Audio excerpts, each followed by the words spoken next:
नमस्कार, स्वागत है आपका। मैं हूं आपके साथ सुमित गुप्ता। आप देख रहे हैं बिग ब्रेकिंग न्यूज बुलेटिन की शुरुआत में बड़ी खबर है। ब्रेकिंग न्यूज है जयपुर से। राजधानी जयपुर में पुलिस की वर्दी पहनकर लुटेरे घूम रहे हैं। बचकर रहना है आपको। करधनी इलाके में पिस्तौल दिखाकर इन्होंने लूट की वारदात को अंजाम देने की कोशिश की। एक अपार्टमेंट में बने फ्लैट में घुसने की कोशिश की, लेकिन इस फ्लैट में मौजूद महिला की बहादुरी से वारदात टल गई। मानसरोवर इलाके में भी इसी तरह की लूट की कोशिश की गई। सीसीटीवी फुटेज के आधार पर अब पुलिस जांच में जुट गई है। तो अब पुलिस वालों से भी बच के आपको रहना है। ये पुलिस नकली भी हो सकती है, फर्जी हो सकती है। पुलिस की वर्दी, हर वर्दी असली नहीं है, ये याद रखिएगा। जो पुलिस की वर्दी में आ रहा है, हर वर्दी वाला पुलिस वाला नहीं है। पुलिस की वर्दी पहनकर राजधानी जयपुर में लुटेरे घूम रहे हैं और लूट की वारदात को अंजाम दिए। तस्वीरें देखिए आप। ये व्यक्ति सीसीटीवी में कैद हुई हैं तस्वीरें। ये व्यक्ति आपको देखने में अच्छा खासा पुलिस वाला ही नजर आ रहा है, लेकिन ये फर्जी पुलिसकर्मी है। फ्लैट में घुसने की कोशिश की, लूट की वारदात को अंजाम देने की कोशिश की, लेकिन इस फ्लैट में मौजूद महिला की बहादुरी के कारण ये अपने मंसूबों में कामयाब नहीं हो पाया। अगर पुलिस के भरोसे रहते तो वारदात हो चुकी होती। विष्णु शर्मा मेरे सहयोगी जयपुर से फोनलाइन पर जुड़ गए हैं। सबसे पहले तस्वीरें विष्णु दिखा रहे हैं हम न्यूज 18 राजस्थान पर टीवी स्क्रीन पर। राजधानी जयपुर में भी अब फर्जी पुलिस वाले। देखिए, ये बहुत बड़ी वारदात थी जो कि टल गई है फिलहाल। अभी उसकी वजह है कि महिलाओं की सूझ में हौसला जो है उनका काम आया है।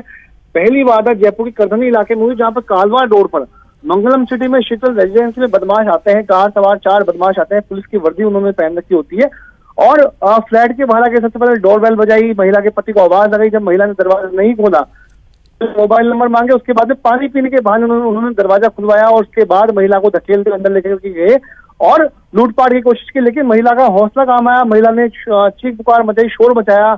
ऐसे में आस पड़ोस के लोग जो थे, फ्लैट में रहने वाले, वे लोग बाहर आते और आखिरकार बदमाश को नाकाम होकर के वहां से भागना पड़ा। वहीं दूसरी जो वारदात है वो मानसरोवर इलाके में सामने आती है, जहां पर भी 2 बदमाश, बाइक सवार बदमाश होते हैं। पुलिस की वर्दी पहनी होती है और महिला को दरवाजा जो उन्होंने खुलवाने का प्रयास किया, लेकिन जब महिला ने दरवाजा नहीं खोला तब आखिरकार बदमाश वहां से भाग निकले। तो दोनों घटनाओं में जो है महिलाओं की सूझबूझ और हौसला उनका काम आया। लेकिन जयपुर पुलिस का अब जो है काम उसमें शुरू हो गया है। सीसीटीवी फुटेज के आधार पर इन नकली पुलिस वालों को खोजबीन करने का, तलाश करने का काम अब शुरू हुआ है।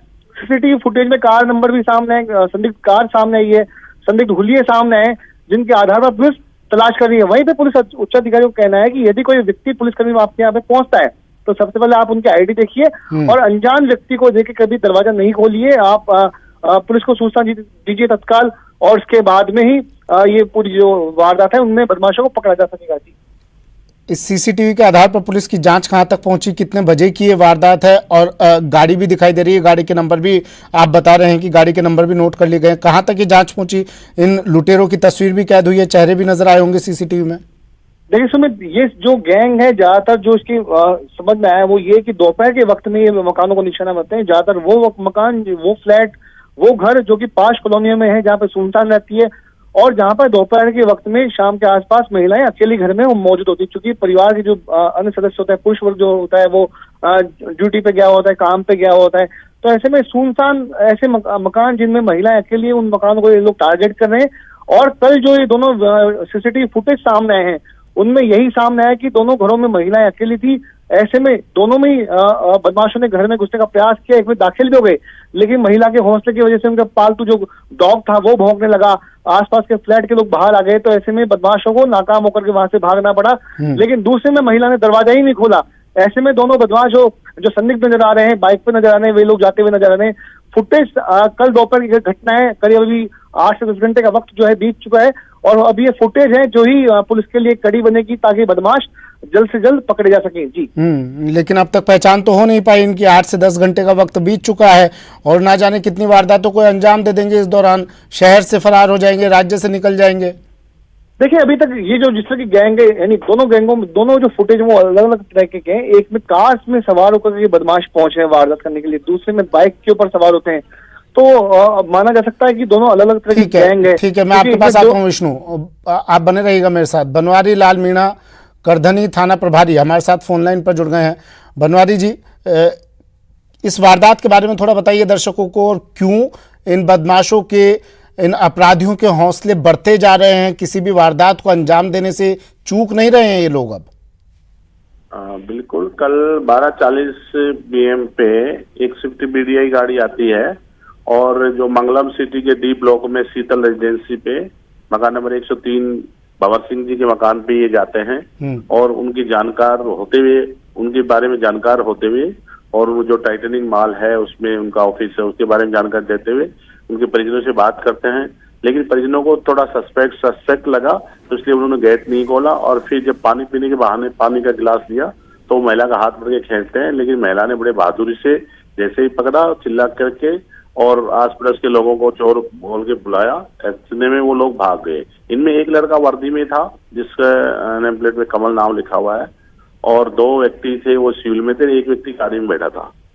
अभी तक जो CCTV कैमरे देखने में पता लगा है कि ये गाड़ी स्विफ्ट BDI है, लेकिन इसमें नंबर प्लेट फर्जी है और टूरिस्ट गाड़ी के नंबर लिखे हुए हैं। बाकी हमारी टीम लग रही है आगे कहाँ से ये जो आने जाने के जो रास्तों पे है वो टीमें लग रही है। लेकिन सर सवाल ये उठता है, देखिए ये लोग कहीं से आए होंगे, कहीं से तो आए होंगे वर्दी पहनकर, कहीं तक जा रहे होंगे, न जाने कितने मकानों को निशाना बनाने की फिराक में होंगे। हमारी पुलिस जो है, जयपुर की पुलिस, ट्रैफिक पुलिस की बात कर लें या कोई भी पुलिस है, वो लोग हेलमेट नहीं होता तो रोक लेते हैं, चालान काट देते हैं, मास्क नहीं होता तो रोक लेंगे, सीट बेल्ट नहीं होगी तो रोक लेंगे।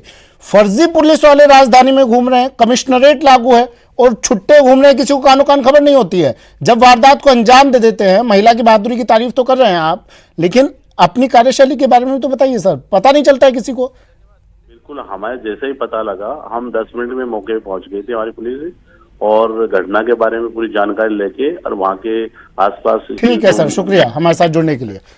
सीधा लिए चलते हैं SMS कॉलेज, मेडिकल कॉलेज, जहाँ पर मुख्यमंत्री संबोधित कर रहे हैं हिंदी दिवस कार्यक्रम। हमने ज्योति का अनुष्ठान किया दीप प्रज्वलन के माध्यम से। हिंदी दिवस जयपुर के स्वामी मानसिंह कॉलेज में कार्यक्रम में 400 छात्रों को सम्मानित किया जाएगा। मुख्यमंत्री अशोक गहलोत इस समारोह में, हिंदी दिवस समारोह में पहुंच चुके हैं। मंच पर मौजूद ये सीधी तस्वीरें टीवी स्क्रीन पर। हिंदी दिवस हमारी अभिव्यक्ति, हमारी पहचान, हमारी संस्कृति, हमारी परंपरा, हमारी विरासत और हमारा इतिहास। आइए हम आगाज करते हैं राज्य स्तरीय हिंदी दिवस आयोजन के आज के इस कार्यक्रम का। खोलते हैं अपने हृदय के बंध और बहने देते हैं मातृभाषा के प्रति, राष्ट्रभाषा के प्रति अपने प्रेम, अपने गौरव, अपने अभिमान, अपनी चिंताओं और अपने चिंतन का प्रवाह। और आइए करते हैं माँ सरस्वती की आराधना। सरस्वती वंदना प्रस्तुत कर रही है कनोड़िया महाविद्यालय की छात्रा सरस्वती वंदना।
और अब कुछ तस्वीरें और देखिए, कोटा से कुछ तस्वीरें दिखाते हैं आपको।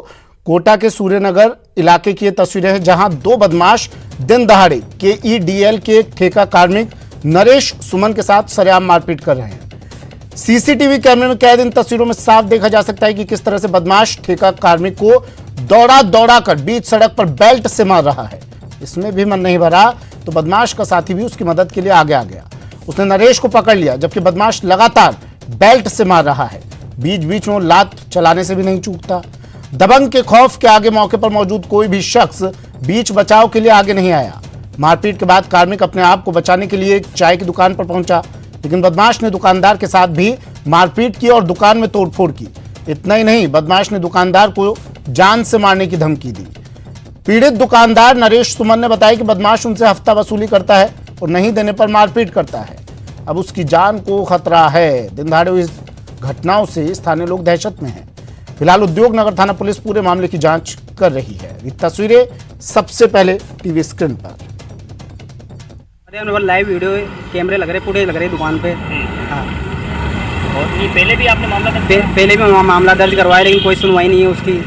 क्या मामला दर्ज करवाया था पहले? मामला दर्ज करवाया, पहले भी दुकान पे आए, तोड़फोड़ करी मेरी दुकान पे। हाँ।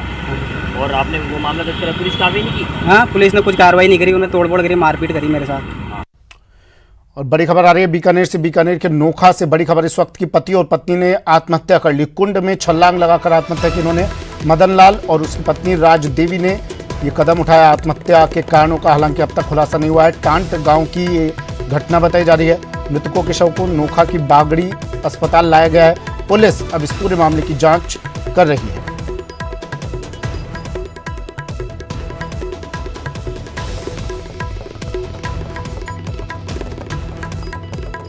बीकानेर के नोखा से बड़ी खबर, पति और पत्नी ने की आत्महत्या। मदन लाल बताया जा रहा है व्यक्ति का, और इसकी पत्नी राज देवी, दोनों ने आत्महत्या कर ली। हालांकि कारणों का खुलासा नहीं हुआ है अब तक। बीकानेर के नोखा के टांट गांव की ये घटना है।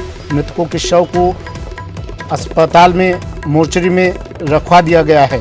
विक्रम जगरवाल मेरे सहयोगी हमारे साथ बीकानेर से फोन लाइन पर जुड़ गए हैं। विक्रम, पूरा मामला क्या? जी देखिए सुमित, जो ये पति पत्नी है, दोनों ने जो है गांव के ही एक सरकारी कुंड में छलांग लगाकर आत्महत्या कर ली है। और अभी तक जो है वो आत्महत्या के कारणों का खुलासा नहीं हुआ है। और ये पूरा मामला जो है वो नोखा उपखंड के टाट गांव का है। अभी पुलिस ने जो है दोनों शवों को कुंड से बाहर निकलवाकर नोखा के बागड़ी अस्पताल में पहुंचाया है। और पुलिस जो है इस मामले की जांच कर रही है कि क्या कारण रहे जिसकी वजह से ये जो है दोनों ही पति पत्नी ने आत्महत्या कर ली है। और इनकी उम्र भी जो है लगभग, पति की उम्र 28 साल बताई जा रही है और पत्नी की उम्र 25 साल बताई जा रही है। अब क्योंकि पुलिस जो है वो जब परिवार के लोग आएंगे, उनसे जब पूछताछ होगी तो उसके बाद ही निकलकर सामने आएगा कि क्या ऐसे कारण रहे जिसकी वजह से दोनों ने जो है जो गांव का ही एक सरकारी कुंड है उसमें जाकर आत्महत्या की है। जी ठीक है, शुक्रिया विक्रम तमाम जानकारी के लिए।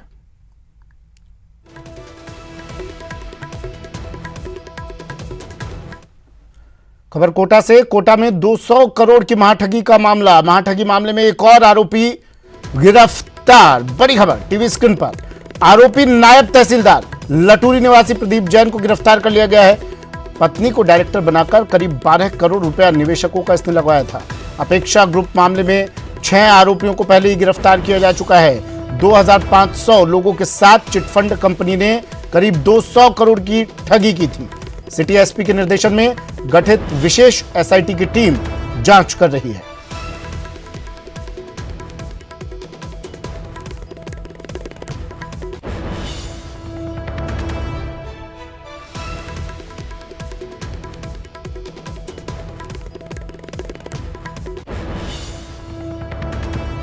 बड़ी खबर है इस वक्त की, और सबसे पहले तस्वीरें टीवी स्क्रीन पर। कोटा में 200 करोड़ की महाठगी का मामला, एक और आरोपी गिरफ्तार।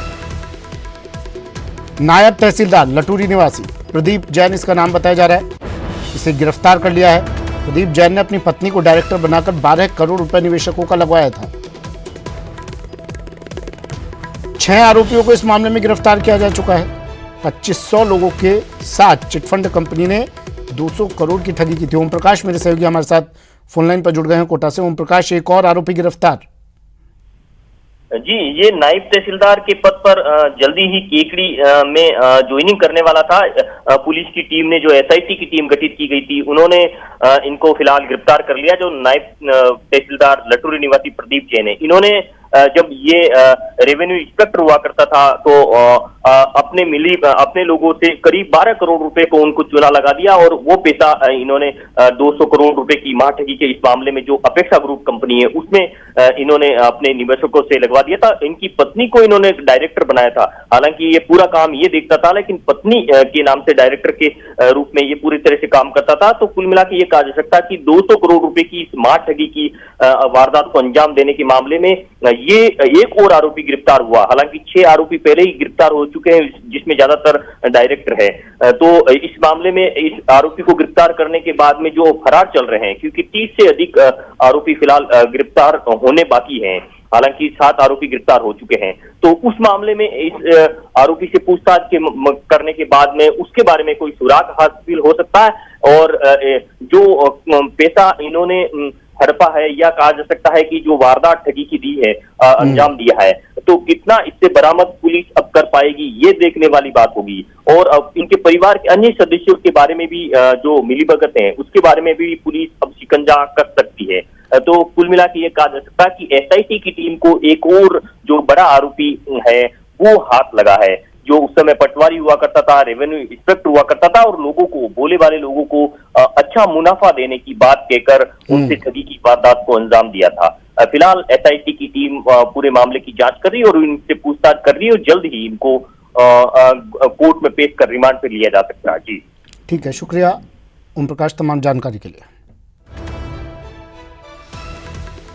स्वागत है आपका। बढ़ते हैं अगली खबर की ओर। श्रीगंगानगर से खबर है जहां एक डॉक्टर पर जानलेवा हमला किया गया। आरएमपी डॉक्टर पर जानलेवा हमला किया गया। 3 हमलावरों ने डॉक्टर पर तलवार से हमला कर दिया। हमले में डॉक्टर के दोनों हाथों में चोटें आई हैं। पुरानी आबादी थाना क्षेत्र का पूरा मामला है। सूचना मिलने पर पुलिस मौके पर हर बार की तरह पहुंच गई है।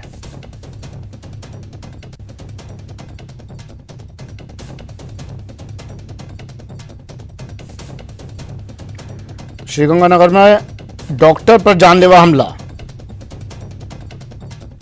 आरएमपी डॉक्टर पर हमला किया गया। 3 हमलावरों ने तलवार से हमला किया। हमले में डॉक्टर के दोनों हाथों में चोटें आई हैं। पुलिस को सूचना दी गई, पुलिस मौके पर पहुंच चुकी है। पुरानी आबादी थाना क्षेत्र का पूरा मामला है।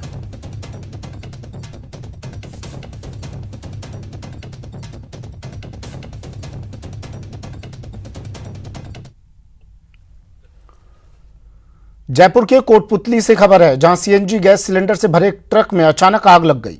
ड्राइवर और खलासी ने कूदकर अपनी जान बचाई। 3 दमकल की सहायता से आग पर काबू पाया गया। ये घटना चतुर्भुज पुलिया के पास हुई। ये तस्वीरें देखिए, आग लगी एक ट्रक में, ड्राइवर और खलासी ने कूदकर अपनी जान बचा ली। इसके बाद दमकल की गाड़ियों ने, आसपास के लोगों ने इस आग पर काबू पाया। बामुश्किल इस आग पर काबू पाया गया। सीएनजी गैस सिलेंडर इस ट्रक में भरे हुए थे। बड़ा हादसा हो सकता था। ड्राइवर और खलासी तो ने कूदकर अपनी जान बचा ली। तुरंत दमकल की गाड़ियों ने मौके पर पहुंचकर आग पर काबू पाया। 3 दमकल की सहायता से इस आग पर काबू पाया गया।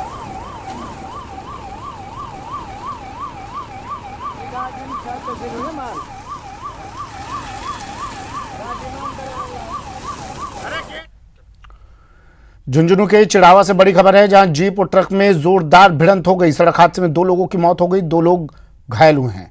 गंभीर रूप से घायलों को झुंझुनू रेफर कर दिया है। चिड़ावा से खबर, सड़क हादसा, 2 लोगों की मौत, 2 लोग गंभीर रूप से घायल। झुंझुनू में भीषण सड़क हादसा, बड़ी खबर।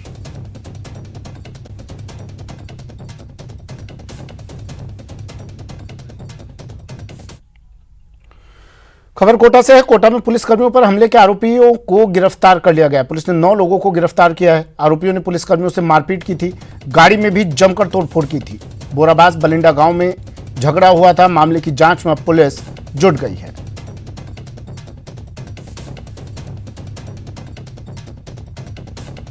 पुलिसकर्मियों पर हमले के आरोपियों को गिरफ्तार कर लिया है। 9 लोगों को पुलिस ने गिरफ्तार किया है। पुलिसकर्मियों से मारपीट की थी इन्होंने, गाड़ी में भी पुलिस वालों की गाड़ी में जमकर तोड़फोड़ की थी। बोराबास बलिंडा गांव में ये झगड़ा हुआ था। अब पुलिस इन 9 लोगों को गिरफ्तार कर मामले की जांच कर रही है।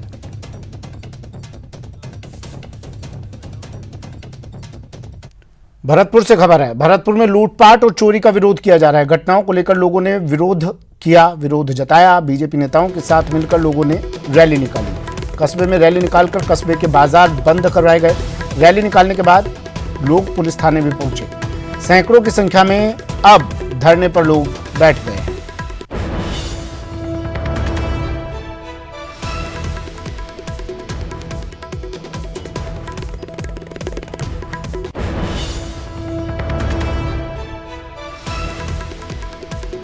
भरतपुर से खबर है। भरतपुर में लूटपाट और चोरी का विरोध अब लोग कर रहे हैं, कह रहे हैं इन अपराधों से हमें बचाओ सरकार, और विरोध करते हुए ये लोग थाने भी पहुंच गए। बीजेपी नेता इनके साथ है। सबसे पहले तस्वीरें देखी टीवी स्क्रीन पर। कांग्रेसी नेताओं का होना तो मुश्किल था, तो बीजेपी नेताएं ही इस पर, विपक्षी आमतौर पर इस तरह के मुद्दों में साथ देता है, क्योंकि सत्ता पक्ष के राज में जब इस तरह के अपराध होंगे तो विपक्ष को तो साथ आना होगा। तो बीजेपी के साथ मिलते ही ये लोग सड़कों पर निकले। रैली निकालने के बाद थाने पहुंचे। सैकड़ों की संख्या में थाने के बाहर धरने पर ये लोग बैठ गए हैं, लेकिन ये नहीं जानते हैं कि इस धरने से कुछ होने वाला नहीं है। बड़ी संख्या में ये लोग आज पहुंचे हैं, थाने में धरना दे रहे हैं। ये तस्वीरें देखिए, सबसे पहले तस्वीरें टीवी स्क्रीन, न्यूज़ 18 राजस्थान पर। भरतपुर से सहयोगी दीपक पुरी हमारे साथ फोन लाइन पर जुड़ गए हैं। दीपक, क्या मजबूरी ऐसी आन पड़ी इन लोगों पर कि इन्हें घर से निकलकर, काम धाम छोड़कर आज पुलिस थाने में जाकर इस तरह प्रदर्शन करना पड़ा?